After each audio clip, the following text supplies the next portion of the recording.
ভালোবাসায় কখনো চাওয়া পাওয়ার হিসেব থাকে না কোনো স্বার্থ। এই উক্তিগুলোই প্রমাণ করলেন শহীদ আলী। স্ত্রী জান্নাতি আক্তারের 2 পা অচল। এই অবস্থাতে স্ত্রীকে সুস্থ করে তুলতে নিজের জায়গা জমি বিক্রি করেছেন তিনি।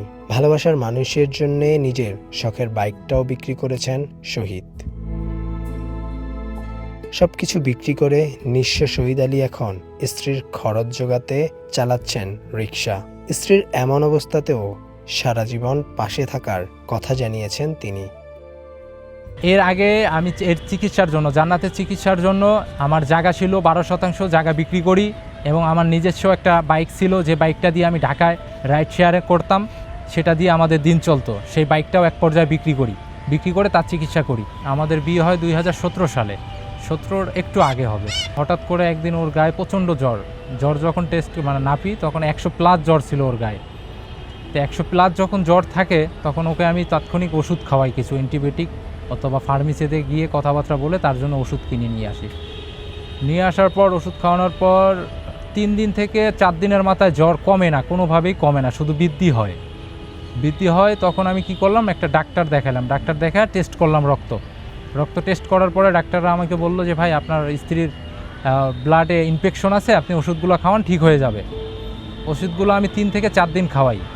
4 দিন খাওয়ানোর পরেই এক রাতে হঠাৎ একটা রাত সময় পেয়েছিলাম, ওই রাতে আমার স্ত্রীর নাভি থেকে 2 পাই অবশ হয়ে যায়, আর প্রস্রাব পায়খানার কন্ট্রোল একবারেই হারিয়ে ফেলে। যখন সকালে আমি ঘুমিয়েছিলাম, আমি ঘুমাই বাম পাশে, ও ঘুমায় ডান পাশে। তো এখন সকালে ভোরবেলায় যখন উঠে বাথরুমে যাবে, সে আমাকে ডাকতেছে, তুমি ওঠো। তা আমি গেলাম, কী হয়েছে? আমি বাথরুমে যাবি, আমি দাঁড়াইতে পারতেছি না। ও বাথরুমে যাবে, ও দাঁড়াইতে পারতেছে না, উঠতে পারতেছে না। তা ওই মুহূর্তে আমি বললাম যে, কেন, তুমি কী হয়েছে, তুমি সত্যি দাঁড়াইতে পারো না? পরে ও যখন পায়ে আমি হাত দেই, সে আসলেই দাঁড়াইতে পারে না। এক পর্যায়ে তখন ও বললো যে আমার প্রস্রাব আমি করতে গেলেও প্রস্রাবটা আসতেছে না। যখন আমি জান্নাতকে আমার বাড়িতে নিয়ে যাওয়ার পর ওকে রংপুর মেডিকেলে 17 দিন ট্রিটমেন্ট করি।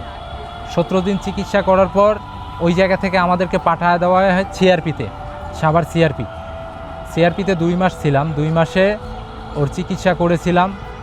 আর রংপুরে কিন্তু থাকা অবস্থায় আমার বাইক ছিল, বাইক বিক্রি করি।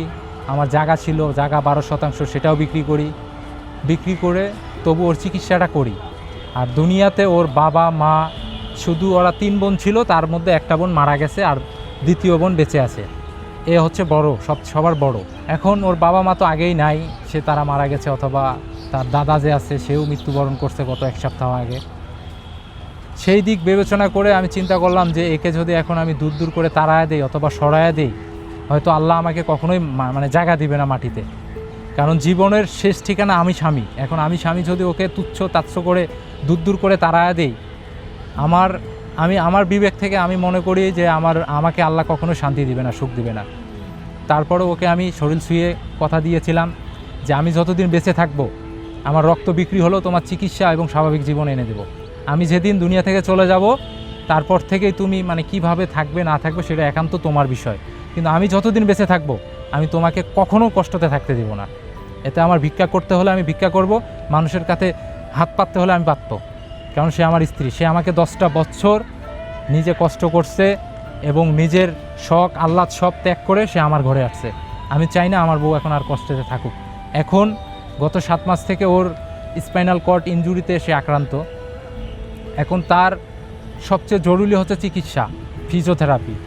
ডাক্তার বলেছে এখন যদি ওকে ফিজিওথেরাপি আমি না দেই, সে কোনোভাবেই সারা জীবন সুস্থ হয়ে উঠতে পারবে না, সে সারা জীবন পঙ্গুত্ব এইভাবেই থাকবে।